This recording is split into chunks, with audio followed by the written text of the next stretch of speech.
If you have been looking for an alternative to the Wooting 60HE and you really can't decide whether you should buy the Drunk Deer Polar 65, the high ground keyboard, if you can find the Apex Pro Mini or the TKL on sale, this is something that I actually can recommend. I paid about $125 USD for my keyboard, and since this product has been out for quite some time now, you usually can find this on sale for about $100 to $125 range, which I think is a steal.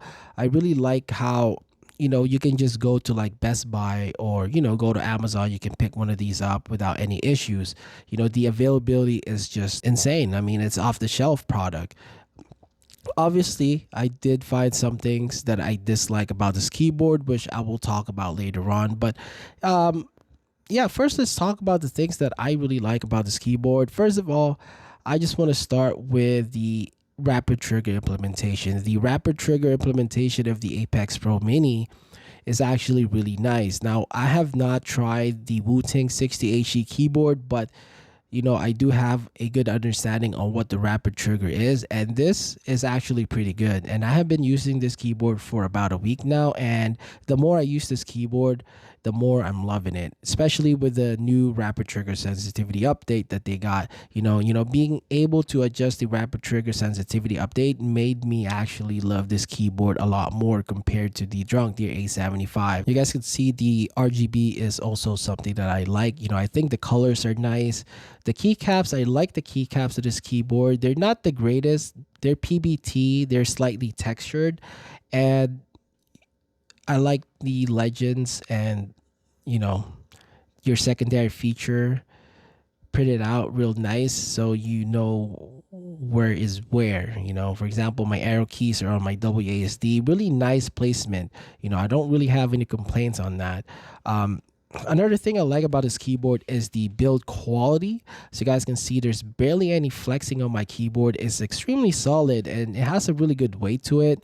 It feels a lot more premium compared to the Drunk Deer A75. And another thing I like about this keyboard is the two-level adjustment for the height, which again the Drunk Deer doesn't have. The Drunk Deer only have one level of adjustment, and this one has two. And I usually have mine set to stage 1 or level 1. If that is not enough for you, you have another. You have level 2, but I like mine on level 1. And you also have a keycap puller underneath. Not the greatest. I will not use that because I have something better, but hey man, if you really need a keycap puller, I just want to let you guys know it's under the keyboard. Lastly, the OmniPoint 2.0 switches, I think they're really nice. They're extremely smooth, and I really like how the spring feels in this keyboard. It's really nice. I really love playing on the Apex Pro Mini.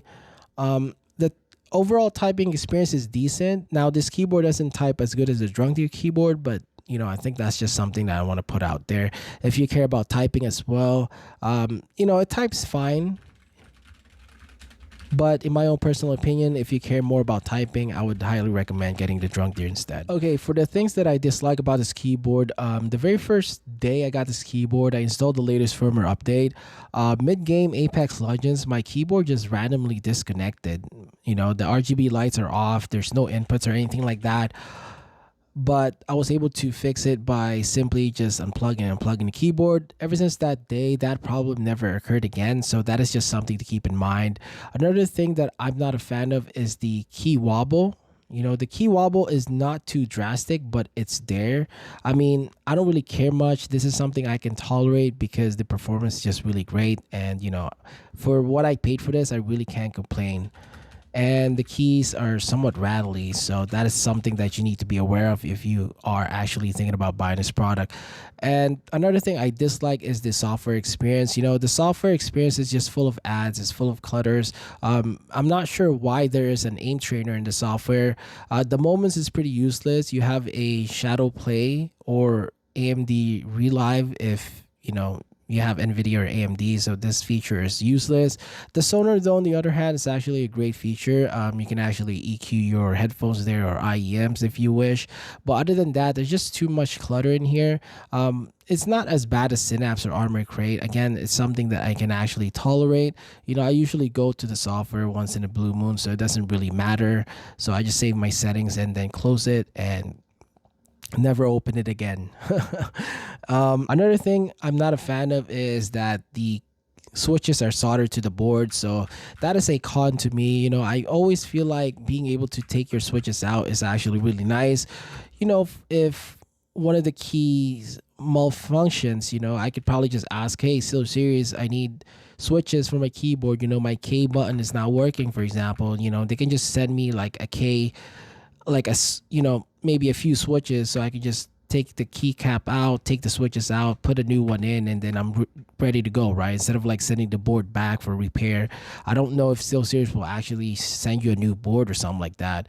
But if you wish to fix it yourself, I mean, you have to get like the switches, the exact same switches, and you have to desolder and solder the switch back into the PCB, which is not a hard thing to do for me. But I mean, it's just a lot of work. But other than that, I can't really think of anything else negative about this product. Again, my experience with this product is extremely positive, and this is something I can actually recommend. Only if you can get it on sale. If you cannot get it on sale, then it's either you wait for a sale. But anyways, thank you for watching.